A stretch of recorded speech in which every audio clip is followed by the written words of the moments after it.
That's you, right? Yeah. You posted that 2 months ago. I have IT experts. You posted it, your computer, entry 2 months ago. Not 3 years ago, 2 months ago. Okay, well, I don't remember doing that. Her beautiful 18-year-old daughter is a pathological liar and a catfish who will say anything to land her Prince Charming. And once her trophy is caught, Shannon says her daughter Ryan will fight tooth and nail to keep her hooks in, even fabricating pregnancies to keep a boy on her line. Take a look. My daughter is a pathological liar. I believe Ryan has a major personality disorder. She likes to pretend she's other people, especially through social media. She pretends to be a cheerleader. On her Facebook pages, you will find cheerleaders that look like they're on a squad with her. I don't even know the teams because none of those are for the schools that she ever belonged to. Ryan wants the life of being the head cheerleader who is going to get the popular boy. Ryan sprained her wrist once from a bicycle accident, but she told the boys on social media that it was due to being on top of a pyramid and the girls dropped her. It's her fantasy world. Ryan wants to be an MTV reality star. One of her favorite shows is Catfish. I'm like, you are one of those girls. This is one of her personalities that she uses to catfish boys. She wrote, "Are you ready for a hot bod? Here we come, cheer camp." And she's not actually ever been to a real cheer camp. Ryan has told people that she has traveled the world with her biological father, whom she's never met. In the beginning of elementary, her friend was getting attention because she had a new puppy, so Ryan said she got a new puppy too. She also said she had a sister, which she did not have. Ryan told the boy that she had fainted at school. She said the doctor ran a test and said that she was pregnant. She never went to a hospital. She never saw the doctor. Never a pregnancy test done. The boy freaked out. She was texting back and forth with one of the boys. The boy responds, "My life is over." And he responds, "No, it's not." And he also responds, "Say it's someone else's, no matter what." So I called the boy and I just told him that my daughter was crazy and he needed to stay away from her. She wants the boys to think that she's pregnant so that they'll commit. She wants a baby more than anything. Her plan in life is to trap a boy. She paints this picture to all of them and they have no idea who she really is. Well, Shannon says all Ryan's lies are because she is obsessed with boys. Now, from sneaking on to military bases in order to sleep with soldiers to attempting to leave the country and disappear from home for a boy she met online. Now, her mom says nothing is off limits when Ryan sets her sights on a target. Ryan gets attention from boys. She is on a high. She is bubbly, the greatest person to be around. At any given time, Ryan could be talking with 30 guys. Ryan is sexual with the boys that she's meeting online. I've seen videos. Ryan has run away a couple of times. The first time she met a boy online in Canada, she flipped out because I wasn't gonna let her leave. She'd done all the research on how to renew her passport, so she freaked out. She was so angry that she started walking around with one of her bats. I called the police out. They calmed her down. They were quite impressed at how much research she had done to move to Canada. When Ryan ran away the last time, when I got home, my car's not there. And then I get in the house, I found the closet was empty, everything was gone. I discovered Ryan was staying at the base in the barracks. Every other week it's a new boy and it's a new love. Every time I go online, I never know what I'm gonna find. It does not end. Okay, Shannon, I want to just figure out everything happily ever after. But Ryan says she's only here because she wants to get it through her, quote, mom's thick head that she is the one who needs help, not her. Take a look at this. My mom is a little delusional and a pathological liar. She's pathetic, childish, and often confused. She thinks she's perfect. My mom's like a mean girl. Just kind of her cocky attitude, her smart mouth. My mom has kicked me out of the house 5 times, and she called the police on me. That was crazy.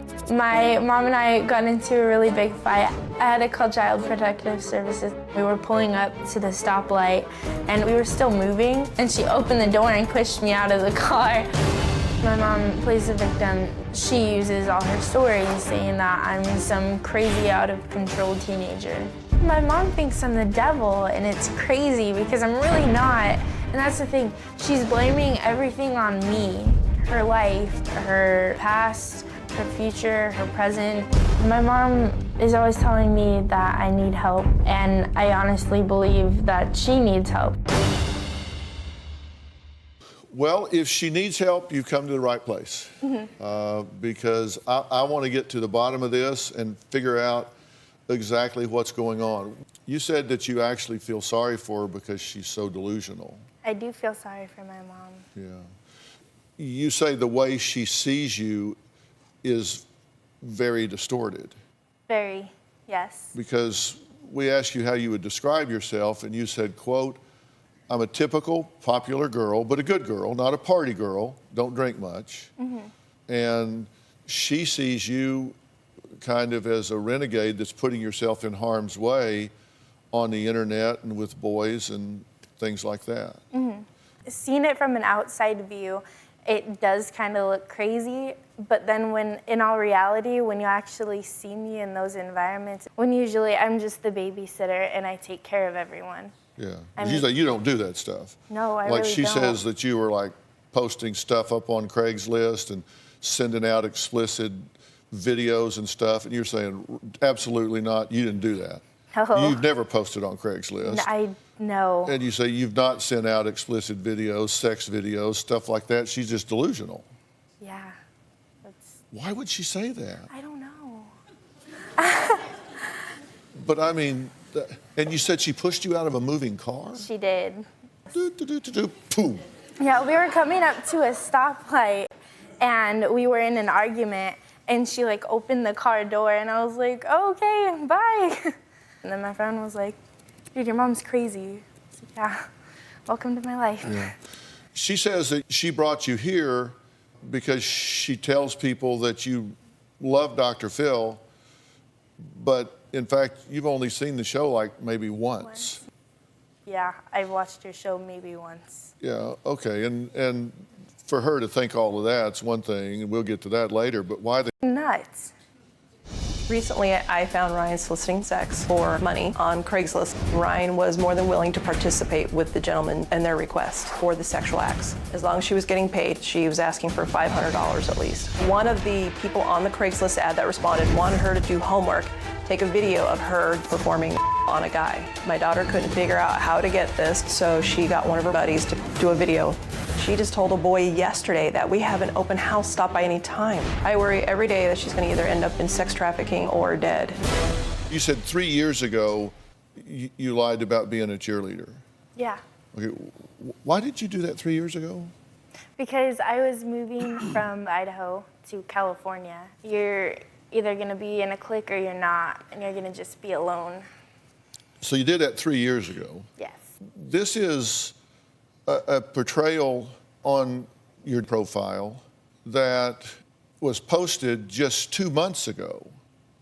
You just put this up 2 months ago, and it's a photo of the cheerleading squad, and the caption is, "Are you ready for a hot bod? Here we come, cheer camp." You posted that 2 months ago, and you've singled out your picture here in the middle and tagged it. Ryan. That's you, right? Yeah. You posted that 2 months ago. I have IT experts. You posted it, your computer, entry 2 months ago. Not 3 years ago, 2 months ago. Okay, well, I don't remember doing that. Your portrayal of being a cheerleader on Facebook, here's a message between Ryan and a boy on Facebook. Ryan, what about doing the splits? I didn't do cheer for nothing, wink face. Then the boy asked a very inappropriate question. And you said, well, I'm a virgin, so I better be. You remember that? No. How long ago was that? Okay, you don't remember, this is you, right? Yes, that's my profile. And this is you, right? Yes. And you remember saying this? Yes. Okay. Do you remember saying this? Yes. Okay. So what part of this do you not remember? The time. There's more. 8 months ago, you were telling a soldier that you were at cheer boot camp. So, cheer camp, get up early, be at the gym at 9:45. Done. Once upon a time, there was a princess who liked a soldier. Stay brave, soldier. This excerpt from a note that you sent 8 months ago to a soldier. Mm-hmm. But that was a lie, right? Yes. That wasn't 3 years ago, that was 8 months ago, and that was a lie. So your mother's not delusional about that. That, in fact, is something that you're doing. I don't do that. I have not told anyone that I'm a cheerleader. Anyone that no.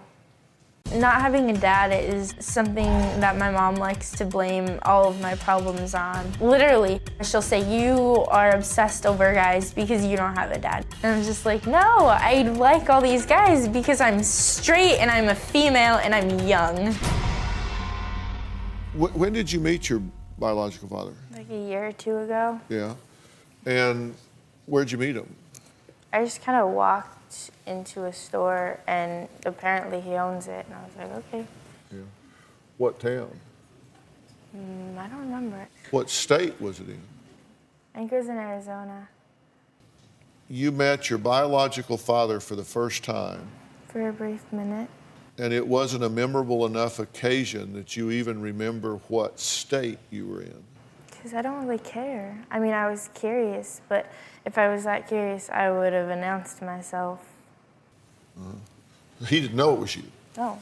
Well, we did some digging, and we did locate him, and he gave us this statement. I was unaware Ryan was my daughter. I wasn't aware I even had a daughter until Dr. Phil Producers told me I did.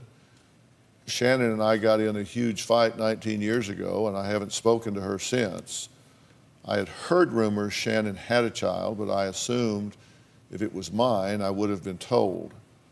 I'm sorry to hear Ryan is struggling. I'm more than willing to be part of her life and help her in any way possible going forward. I don't really want to go down the trail of how accurate that is or not. I'm just telling you what the man said. Is there anything that has happened here so far today that has any impact on you whatsoever? No. What would make you think you are immune to danger? I'm just smart and careful with my actions. How do you know, Ryan? You know, I tend to find that people are smartest when they're like 18. And they tend to get dumber as we get older. I wonder how smart this woman was. This was this morning's headline. We're media partners with Daily Mail. Body parts, including the head of missing mother of three, 40, are found dumped in a Seattle recycling bin. Man 37 who went on online date with woman to a Mariners baseball game is arrested. Today, this morning, I'm sure she was pretty smart too. But you are immune. You can go on and present yourself as something you're not and manipulate these guys. And what's going to happen is you're going to get in this relationship and they're going to find out that you've manipulated them. They're going to find out that you've lied to them. They're going to find out that you've tried to upset them, that you've tried to set them up, and they're going to get hugely pissed. And you're going to run into one of them that's got a problem with anger. You're going to want to run